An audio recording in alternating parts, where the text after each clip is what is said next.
Maya Chen wiped the sweat from her forehead as she finished feeding the last injured hawk in the Wildlife Rehabilitation Center. The small facility on the outskirts of Portland had been her life's work for the past 8 years, a place where broken wings found healing and lost creatures found hope. She had always possessed an unusual gift with animals, something her grandmother called the old understanding, a way of sensing pain and fear that went beyond ordinary veterinary training. The late afternoon sun filtered through the tall windows, casting golden light across the rows of carefully maintained enclosures. Maya moved between them with practiced ease, checking water levels and noting behavioral changes in her logbook. She had learned to read the subtle signs that indicated whether a creature would survive its trauma or succumb to wounds that ran deeper than flesh. Her phone buzzed with a text from her assistant, Jenny, who had left early for a family emergency. Maya glanced at the message and sighed. She would be working alone tonight, but that was nothing new. The animals didn't care about human schedules, and their needs came first. As she prepared to lock up the main treatment room, Maya heard an unusual sound from the storage area behind the building. It wasn't the typical rustling of raccoons or the sharp cry of an owl. This was different, a low, musical whimper that seemed to vibrate with an otherworldly quality. She grabbed a flashlight and her emergency medical kit, expecting to find another injured animal that had somehow made its way onto the property. The storage area was darker than usual, with one of the overhead lights flickering weakly. Maya followed the sound to a pile of old blankets near the back corner, where she kept supplies for winter emergencies. The whimpering grew louder as she approached, and she could see something moving beneath the fabric. When she carefully pulled back the top blanket, Maya's breath caught in her throat. Nestled in the makeshift nest was a creature unlike anything she had ever seen. It was roughly the size of a small dog, but its body was covered in scales that shifted between deep purple and midnight blue. Delicate wings, torn and bleeding, were folded against its sides. Most remarkably, its eyes held an intelligence that was unmistakably sentient. The creature looked up at Maya with those ancient, knowing eyes, and she felt a jolt of recognition pass between them. This was no ordinary animal. The proportions were all wrong for a lizard, and the bone structure of its skull was too refined, too purposeful. As impossible as it seemed, Maya knew she was looking at a dragon, a very small, very injured dragon. Her scientific mind tried to reject what she was seeing, but her healer's instincts took over. The creature was in pain, and that was all that mattered. She spoke to it in the same gentle tone she used with all her patients, and, surprisingly, the dragon seemed to understand. Its breathing slowed, and some of the tension left its small body. Maya carefully examined the injuries without touching the creature. Both wings showed signs of trauma, with what appeared to be bite marks along the delicate membrane. There were also scratches across its chest and a deeper wound on its left hind leg. The dragon was malnourished, its scales dull with dehydration. She had dealt with exotic animals before: injured birds of prey, orphaned baby bears, even a few illegal pets that people had abandoned when they became too difficult to care for. But this was different. This creature radiated an intelligence that made her feel like she was treating a person rather than an animal. "I'm going to help you," Maya said softly, and she could have sworn the dragon nodded in understanding. The next few hours were unlike anything in Maya's experience. She prepared a warm, quiet space in her private treatment room, away from the other animals who might be frightened by the unusual patient. The dragon allowed her to carry it carefully, wrapping its tiny claws around her arm for security rather than trying to scratch or bite. Maya's veterinary training had prepared her for unusual cases, but dragon anatomy was clearly going to require some improvisation. She started with basic care, cleaning the wounds with saline solution and applying a mild antiseptic. The dragon flinched but remained still, watching her face with those remarkable eyes. The wing injuries were the most concerning. Maya could see that the delicate bones were intact, but the membrane had several tears that would need careful attention. She had experience with bat rehabilitation, which seemed like the closest comparison, but even that felt inadequate for what she was facing. As she worked, Maya found herself talking to the dragon as she would any patient, explaining what she was doing and why. The creature seemed to find her voice soothing, and its body language suggested it understood far more than any animal should be capable of. "The good news is that these wounds are clean," Maya explained as she gently cleaned the wing membrane. No signs of infection yet, though we'll need to watch that carefully. The tears aren't too deep, so with proper care, you should be able to fly again. The dragon made a sound that was almost like a sigh of relief. When Maya offered it water from a small syringe, the dragon drank carefully, showing a level of coordination and understanding that continued to amaze her. She tried offering various foods, insects, small pieces of fruit, even tiny portions of raw fish.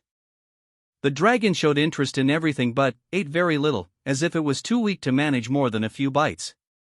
By midnight, Maya had done everything she could for the immediate injuries. The dragon was resting comfortably in a custom enclosure she had improvised from a large dog crate, lined with soft towels and equipped with a heat lamp. She had positioned a small mirror nearby after noticing that the dragon seemed to take comfort in being able to see its surroundings. Maya sat in a chair beside the enclosure, updating her notes and trying to process what had happened. She had always believed that the world held more mysteries than science could explain, but finding a living dragon in her storage room challenged even her open mind. The dragon watched her writing, and Maya noticed it seemed particularly interested in the movement of her pen. On impulse, she held up the notebook so the creature could see the pages covered with her careful observations and sketches. "This is about you," she said. "I'm trying to understand how to help you get better." The dragon studied the pages with obvious intelligence, and Maya felt certain it understood not just her words but the purpose of her documentation. This was definitely not just an unusually smart animal. As the night wore on, Maya dozed in her chair, waking periodically to check on her unusual patient. Each time she looked, the dragon was either sleeping peacefully or watching her with what seemed like gratitude. There was something deeply moving about the trust this magnificent creature had placed in her. By morning, Maya had made several important decisions. First, she would tell no one about the dragon until she better understood what she was dealing with.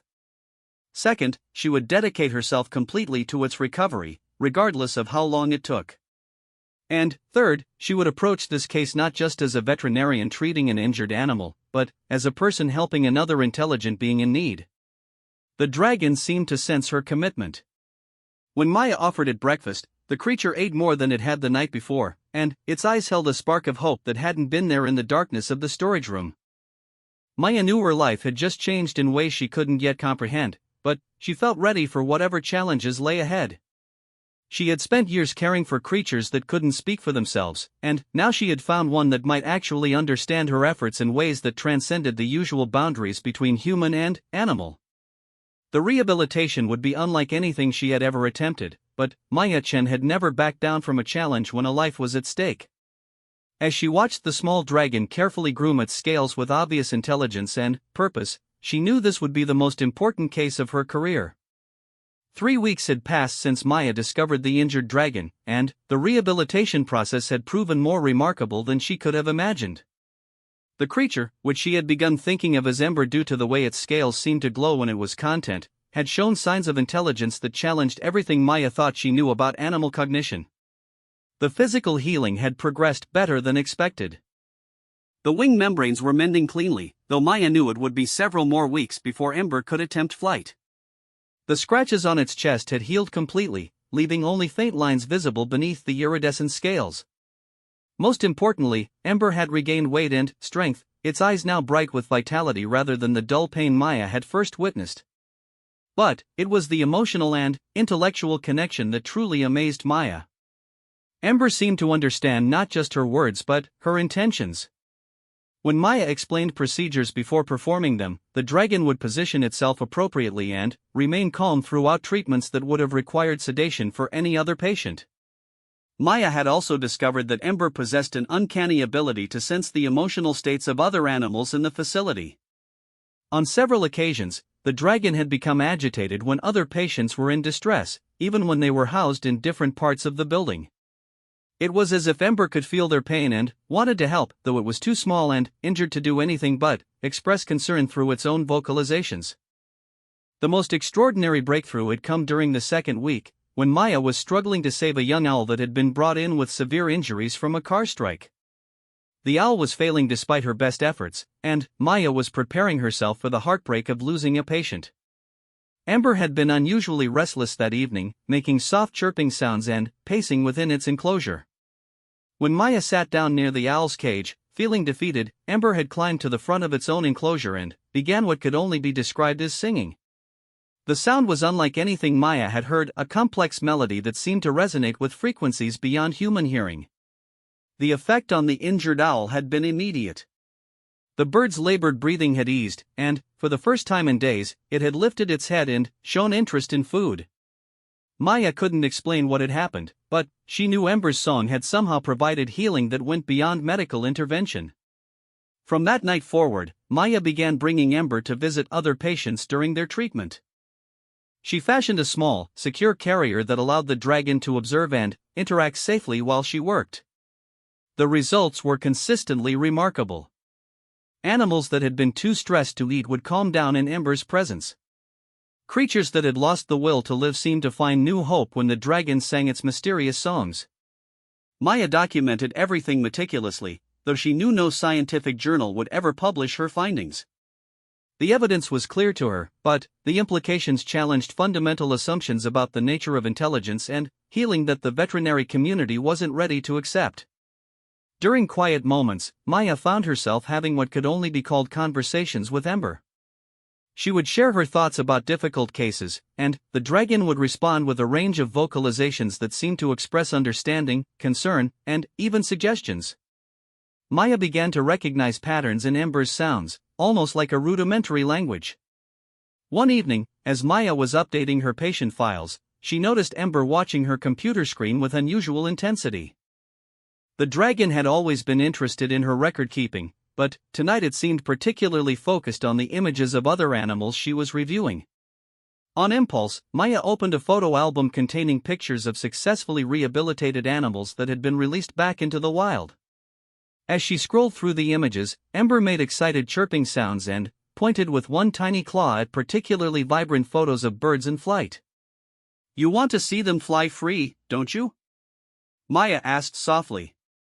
Ember's response was a melodious trill that Maya had learned meant agreement and happiness. It was then that Maya realized something that both thrilled and worried her. Ember wasn't just interested in recovery for its own sake, the dragon genuinely cared about the welfare of other creatures. This wasn't simply animal instinct or even unusual intelligence. This was empathy, compassion, and a desire to help that rivaled her own dedication to wildlife rehabilitation. The implications were staggering. If Ember possessed this level of emotional sophistication, what did that mean for its own needs and desires? Maya had been focused on physical healing and preparing for an eventual release, but now she wondered if the situation was far more complex. She began paying closer attention to Ember's behavior when they were alone together. The dragon clearly enjoyed her company and seemed to seek out interaction beyond what was necessary for medical care. It had developed what appeared to be inside jokes, responding to certain phrases with sounds that seemed unmistakably like laughter. It showed preferences for music, becoming particularly animated when Maya played classical compositions with complex harmonies. Most tellingly, Ember had begun what Maya could only interpret as teaching behavior. When she brought the dragon to visit frightened animals, she noticed that Ember would position itself where both she and the patient could see it, then demonstrate calming behaviors. The dragon would breathe slowly and deeply, settle into relaxed postures, and make soothing sounds, essentially modeling the behavior it wanted to see from the stressed animals. Maya realized that Ember was actively participating in the rehabilitation process, not just as a patient but as a partner in healing. The dragon had somehow understood the mission of the facility and had chosen to contribute its own unique abilities to help other creatures recover. This understanding brought new challenges. Maya had always operated under the assumption that successful rehabilitation meant eventual release into the wild. But what was the appropriate habitat for a creature like Ember? She had never seen another dragon, had no idea if there were others of its kind, or where they might live. Was she caring for the last member of a species, or were there others somewhere who might be looking for their missing companion? The question became more pressing as Ember's wings continued to heal. Maya knew that within another week or two, the dragon would be physically capable of flight. She had constructed a large flight cage where Ember could practice and rebuild strength safely, but she dreaded the day when she would need to make decisions about the dragon's future. One rainy evening, as Maya sat beside Ember's enclosure reading a veterinary journal, the dragon made a sound she had never heard before. It was questioning, almost plaintive, and, when she looked up, Ember was gazing at her with an expression of such profound trust and affection that it took her breath away. "You're wondering what happens next, aren't you?" Maya asked. Ember chirped softly, a sound Maya had learned meant yes. Maya set down her journal and looked directly into the dragon's remarkable eyes. "I don't have all the answers yet. But, I promise you this, whatever we decide, we'll decide together. You're not just a patient anymore, Ember. You're family." The dragon's response was the most beautiful song it had ever sung, a melody that seemed to express gratitude, joy, and a deep sense of belonging. Other animals throughout the facility began calling in response, creating a symphony of voices that filled the building with hope. Maya realized that night that her relationship with Ember had evolved far beyond the traditional boundaries of wildlife rehabilitation. She wasn't just caring for an injured animal, she was nurturing a friendship with an intelligent being who had chosen to trust her with its life and its remarkable gifts. The challenges ahead would be complex, but Maya felt confident that together, she and Ember would find a way to honor both the dragon's nature and its desire to help heal a world that desperately needed more compassion. 6 months after finding Ember in her storage room, Maya stood in the newly expanded rehabilitation facility that had become something unprecedented in the world of wildlife care. Word had somehow spread about the unusual healing that occurred at her center, though she had been careful never to mention the true source of the remarkable recoveries. Veterinarians from across the region were sending their most difficult cases to her, animals that had given up hope, creatures that seemed beyond help. Ember had become her unofficial partner in this work, though to outside observers, the dragon appeared to be simply an unusual therapy animal. Maya had crafted a story about Ember being a rare genetic variant of a monitor lizard, which seemed to satisfy the curiosity of visiting professionals who noticed the creature's extraordinary behavior but couldn't quite categorize what they were seeing. The dragon's wings had healed completely, and its flight was now strong and graceful. Maya had built a series of connected flight spaces that allowed Ember freedom of movement throughout the facility while maintaining security. The dragon had shown no desire to leave, instead seeming to view the rehabilitation center as its true home and purpose. The partnership that had developed between Maya and Ember was unlike anything documented in scientific literature. The dragon had learned to assist with treatments in ways that were both practical and mystical. It could sense infections before they became visible, identify animals that were hiding pain, and somehow communicate with traumatized creatures in ways that transcended species barriers. Maya had documented dozens of cases where Ember's intervention had made the difference between recovery and death. A paralyzed hawk that had begun flying again after weeks of the dragon's daily song therapy. A bear cub that had been catatonic with grief after losing its mother, brought back to life by Ember's patient companionship. A wolf with a neurological condition that had learned to walk again by watching Ember demonstrate balance and coordination. But perhaps the most profound change had been in Maya herself. Caring for Ember had opened her awareness to forms of communication and healing that her scientific training had never acknowledged. She found herself intuiting solutions to complex medical problems, sensing emotional needs in her patients that went far beyond physical symptoms, and developing treatment approaches that combined conventional veterinary medicine with something that could only be called magic. The financial challenges of running the expanded facility had resolved themselves in unexpected ways. Anonymous donations began appearing regularly, always in amounts that perfectly matched current needs.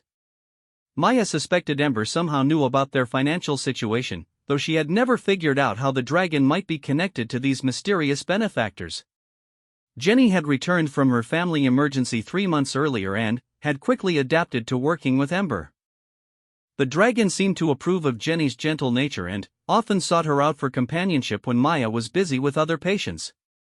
Jenny asked few questions about Ember's origins, seeming to understand intuitively that some mysteries were better accepted than explained. One autumn evening, as Maya was closing up the facility, she noticed Ember behaving differently. The dragon was restless, flying from perch to perch and making soft calling sounds that she had never heard before. When Maya approached, Ember flew to the window facing the wooded hills behind the property and pressed its face against the glass. Following Ember's gaze, Maya saw lights moving through the trees, not the steady beam of flashlights or the flickering of campfires, but a soft, pulsing glow that seemed to dance between the branches. Her heart raced as she realized what she was seeing. The lights moved with purpose and intelligence, and they were approaching the rehabilitation center. Ember's calls became more excited, and Maya heard answering calls from the woods, sounds that were unmistakably similar to Ember's own vocalizations but deeper, more complex. Maya opened the window, and Ember immediately flew out into the night air, circling once before heading toward the trees. Maya grabbed a flashlight and followed, though some part of her knew the beam of artificial light would be unnecessary. The forest was illuminated by the gentle radiance of at least a dozen dragons, all larger than Ember but sharing the same intelligent eyes and graceful movements. When Maya reached the edge of the woods, she stopped in wonder. The dragons had gathered in a clearing, and at their center was one whose scales seemed to hold the wisdom of ages.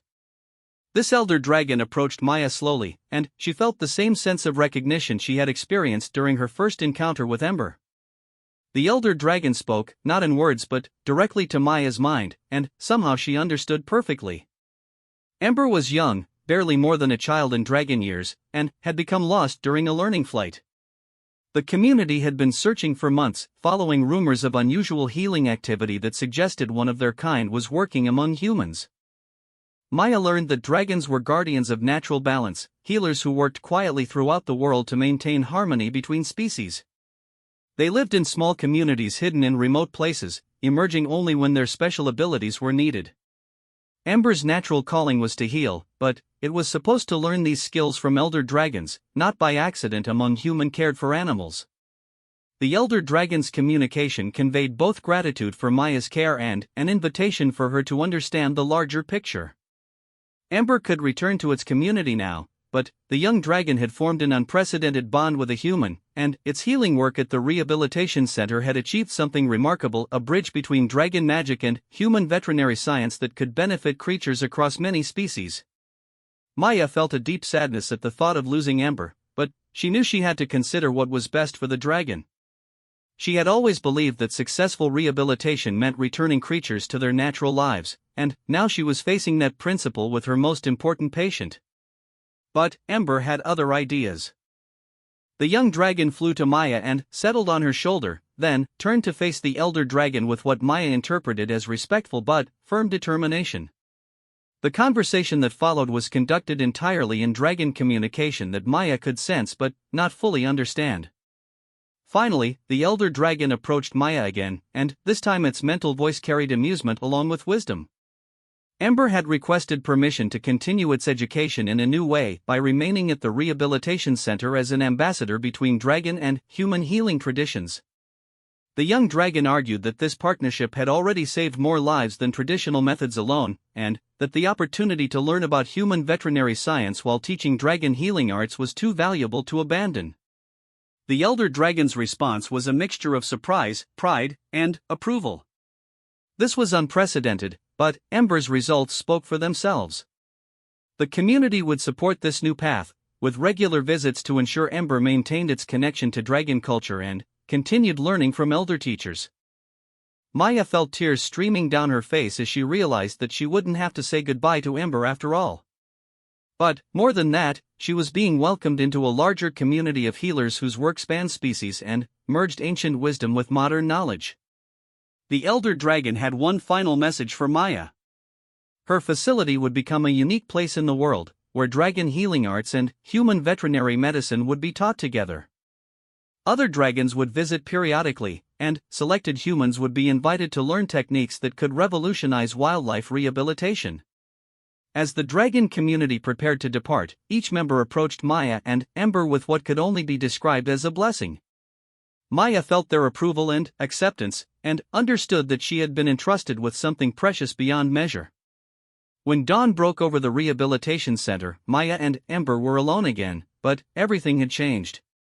Maya knew that her life's work had evolved into something she had never imagined possible.